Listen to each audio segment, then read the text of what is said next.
¿Qué tal, mis amados? Luis Eduardo López, siervo de Jesucristo. Un saludo muy afectuoso.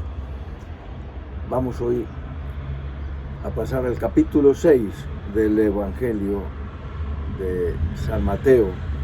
Es la segunda parte de ese maravilloso sermón del monte.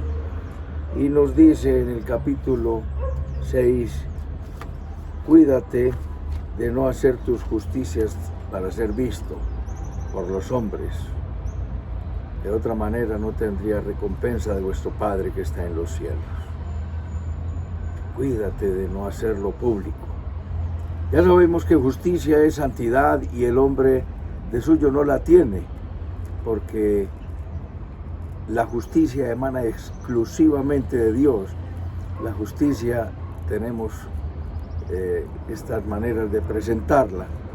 El número 1 es la justicia impartida, que es la que sale de Dios. Emana de Dios, por eso es impartida. ¿Quién la imparte? Dios. ¿De dónde sale? De Dios. Esa es la justicia impartida. Es imputada cuando es aplicada al creyente en nuestro Señor Jesucristo, y ya la persona pasa a ser creyente y el creyente pasa a ser justificado y el justificado pasa a ser salvo, ¿sí? De tal manera que el pecador ya no es tratado como el hombre al que hay que castigar y condenar, sino como al hijo que hay que amar y disciplinar y formar, ¿sí? Y en tercer lugar está la justicia practicada. Y la justicia practicada es la que el creyente en Jesús ha de vivir a partir del momento de entrar en el reino de Dios, en el reino de nuestro Señor Salvador, en el reino de los cielos. Ahí es donde vienen todas las demandas. Las demandas de la conducta del ser humano están dadas por Dios para todo ser humano, pero ¿a quién le dio Dios esas demandas? Le dio la ley al pueblo de Israel.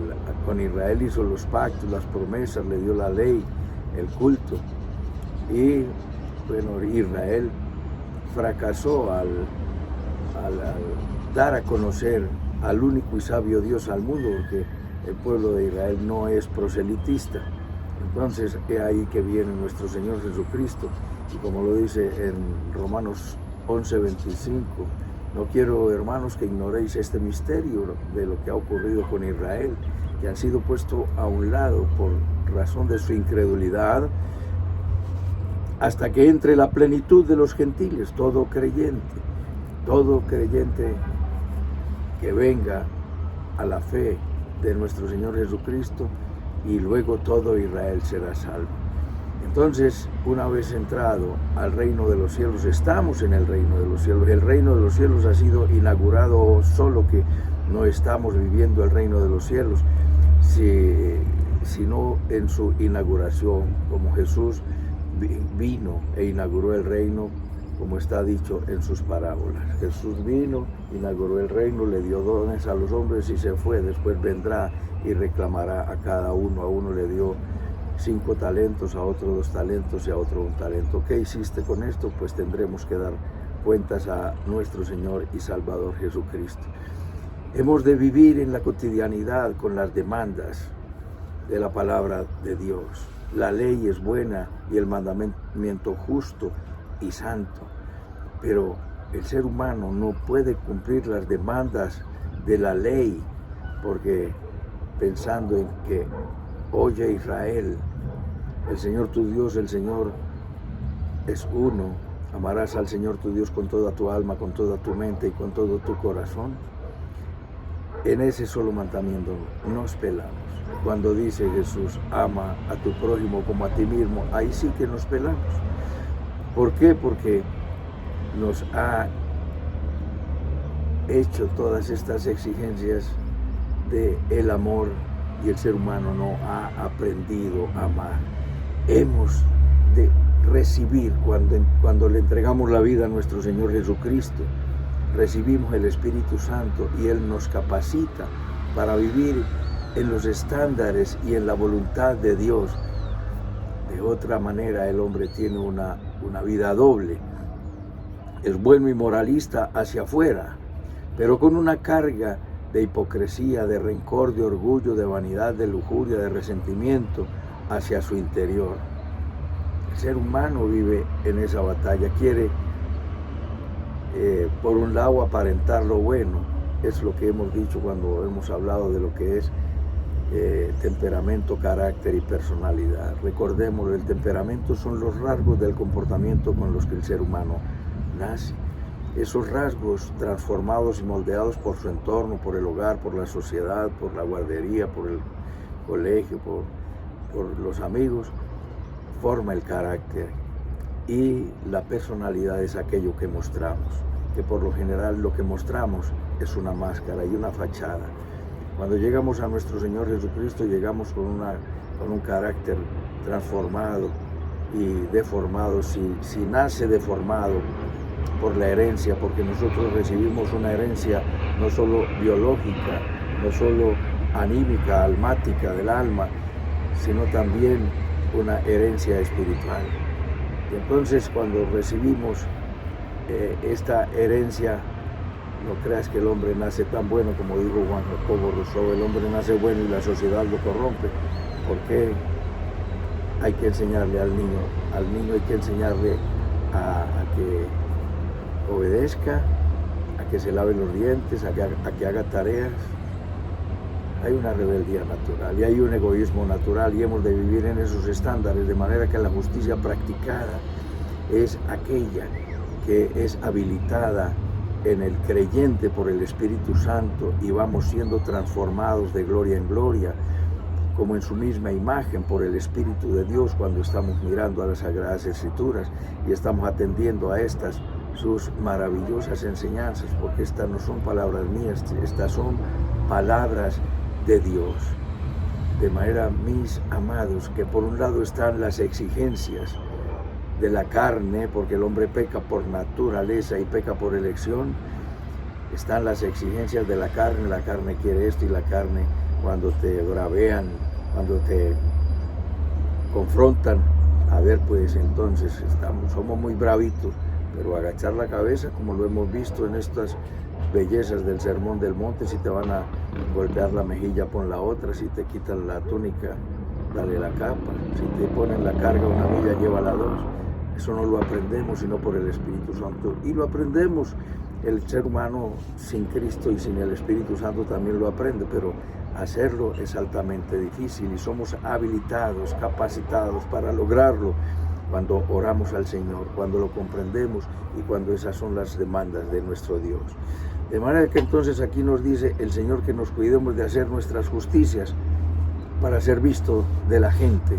De lo contrario, no tendremos recompensa del Señor que está en los cielos. El asunto de las recompensas, pues podría pensarse que desaparece el altruismo y hemos de dar de manera incondicional, pero tendremos recompensas, como lo vimos en otra enseñanza, tendremos recompensa, y la mayor recompensa es nuestra satisfacción interior. Empezamos a vivir para la gloria de Dios, empezamos a ver el respaldo de Dios en nuestras vidas, pero esto tampoco quita que habrá recompensas materiales, porque Él lo dice que ni un vaso con agua quedará sin recompensa. Ahora miremos entonces estos dos punticos de este tema, habiendo dado este pequeño recorderis acerca de la justicia impartida, la que sale de Dios, es imputada al creyente, y la practicada, que es la que ya nosotros debemos vivir. Miremos entonces en este tema del capítulo 6, versículo 1, cuidarnos de hacer las cosas para ser vistos por los hombres.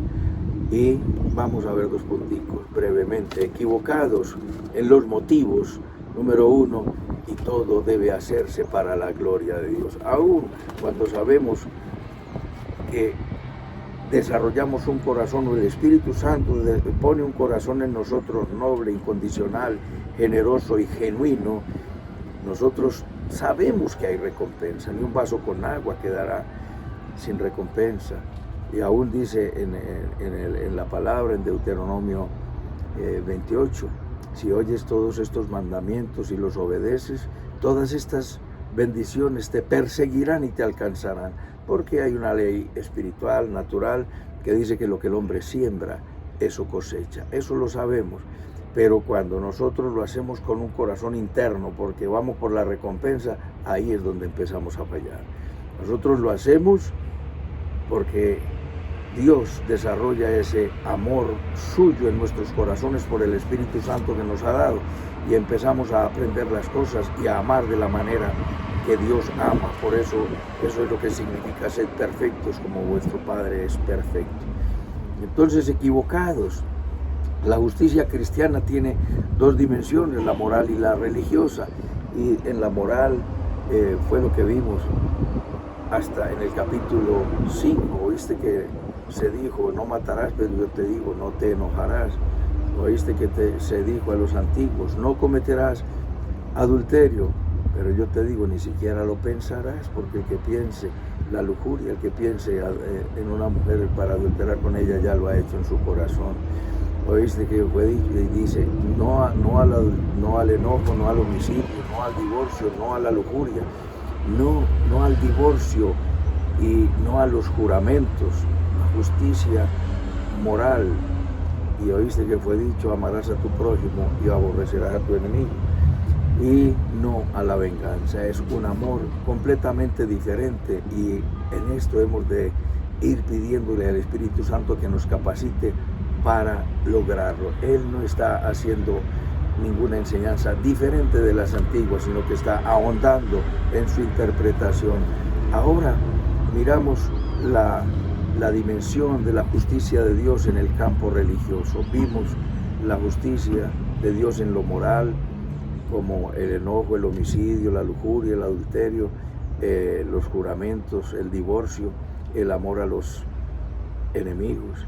Y ahora miramos la justicia religiosa de nuestro Dios en unas prácticas que son dadas en todas las religiones, que son la limosna, la oración y el ayuno. Y estos tres elementos confieren cierto estatus a estos religiosos, a los hombres que practican la limosna, que practican la oración y que practican el ayuno, le dan un estatus de buenas personas, ¿sí? Y hemos de practicarlos, y nos dará una buena reputación desde el punto de vista social. Pero si lo hacemos para alimentar el ego, la vanidad y el orgullo, lo estamos haciendo por motivos equivocados, ¿cierto? Esto surgió primeramente con Nimrod, en el capítulo 11 del Génesis, un bisnieto de Noé, hijo de Cus, hijo de Cam, hijo de Noé. Noé tuvo a Sem, Can y Jafet, después vino Cus, y después vino Nimrod. Y Nimrod dice, el primer valiente en la guerra. Y el hombre dijo, hagámonos una torre que llegue al cielo, con una cúspide que se eleve hasta el cielo, y hagámonos un nombre por si somos dispersados, construyámonos un nombre. Y el hombre natural desea fama, belleza, fortuna, riqueza, salud, reconocimiento. Pero cuando llegamos a Cristo empezamos a conocer que hay un nombre que es sobre todo nombre. El primer hombre que manifiesta en las Sagradas Escrituras que quería ser famoso fue Nimrod. Y el hombre quiere ser famoso. Se los digo que yo quería ser un cantante famoso, pero Dios no me lo permitió, y me hizo entender que el nombre por el cual yo tengo que trabajar para que sea famoso y que sea reconocido es el nombre de nuestro Señor Jesucristo. Otro que practicó obras, hizo cosas para ser reconocido fue Nabucodonosor. Después de que el hombre tiene un sueño de un árbol que llegaba hasta el cielo, y había un vigilante que venía y decía, cortad el árbol hasta abajo, hasta la cepa, y no había quien lo interpretara, y Daniel le hace la interpretación, el árbol eres tú, y eres el más grande de los reyes, pero reconoce a Dios, y él sencillamente, después de que fue advertido, Salió 12 meses después de haber sido instruido en esto, salió a su balcón y miró la Babilonia y dijo: oh, esta es la Babilonia, la gran Babilonia que yo he construido, y la construyó a punto del látigo y de la sangre que se derramó de los esclavos israelitas. El mismo rey David también hizo cosas para alimentar su ego y su vanidad.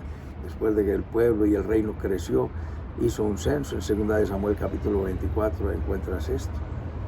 Lo de Daniel está en el capítulo 5. Y en 2 de Samuel capítulo 24 nos habla de la historia de David, que hizo un censo por vanidad y terminó muy mal. Ahora, por último, entonces entendemos que todo se hace para la gloria de Dios. Podemos estar haciendo lo bueno, pero por motivos equivocados. Cuando estamos alimentando nuestra vanidad, cuando estamos alimentando nuestro ego, nuestro orgullo, haciéndonos prepotentes y buscando reconocimiento de los hombres, esa obra no te sirve absolutamente para nada. Y Dios puede utilizar personas que estén haciendo esto para quitarle el hambre a otro por ahí. Alguien dijo: cuando Dios le va a quitar el hambre a una persona, el primero que tiene que ir a llevar la comida es el diablo. Porque el diablo es un títere, el diablo es un perdido, su reino es destruido. Dios es el grande, el único y sabio Dios, y el nombre que hemos de glorificar. Por último, en segundo lugar, decimos que todo es para la gloria de Dios. Dice la palabra de Dios en Mateo 5:14 al 16, no se pone la luz debajo de la lámpara, sino sobre la mesa, para que alumbren tu vida y vean tus buenas obras y glorifiquen a Dios. Entonces dice que vean tus buenas obras, y aquí nos dice que no vean tus obras, pero no hay contradicción, porque tus buenas obras son para glorificar a Dios. Hemos de mostrar cuando somos tentados a esconder. Hemos de esconder cuando somos tentados a mostrar. Cuando nos jactamos de algo, tenemos que reflexionar para que nosotros aprendamos a vivir correctamente, para que Jesús sea glorificado. Porque nos dice el apóstol, hay una guerra en el ser humano, en Gálatas 5:16, andad en el Espíritu y no satisfagáis los deseos de la carne. Y hace una lista de las obras de la carne, 17 enumera. Si sois guiados por el Espíritu, no estáis bajo la ley. Manifiestas son las obras de la carne, que son adulterio, fornicación, inmundicia, lascivia, idolatría, hechicerías, enemistades, pleitos, celos, contiendas, iras, disensiones, herejías, envidias, homicidios, borracheras, orgías, cosas semejantes, acerca de las cuales os amonesto, como ya os he dicho antes, que los que practican tales cosas no heredarán el reino de Dios. Pero el fruto del Espíritu, dice, mas el fruto del Espíritu es amor, gozo, paz, paciencia, benignidad, bondad, fe, mansedumbre y templanza. Esto es lo que debemos pedir para vivir para la gloria de Dios y le honren a Él. Que tu vida honre a Dios y que tu vida no te glorifique a ti mismo. No hagas nada para alimentar tu ego, sino vive para la gloria de Dios. Inclina tu rostro y dile conmigo: bendito Padre Celestial, te doy las gracias por tu palabra. Te pido perdón por mis pecados. Te pido perdón por mi vanidad, mi arrogancia, mi orgullo, mi prepotencia, mi altivez, mi soberbia. Dios, hazme como tú, manso y humilde de corazón. Señor, haz de mí un vaso útil en tus manos y enséñame a vivir para la gloria de Dios. En Cristo Jesús, Señor nuestro. Amén, amén y amén. Un abrazo, mis amados, y hasta otra oportunidad.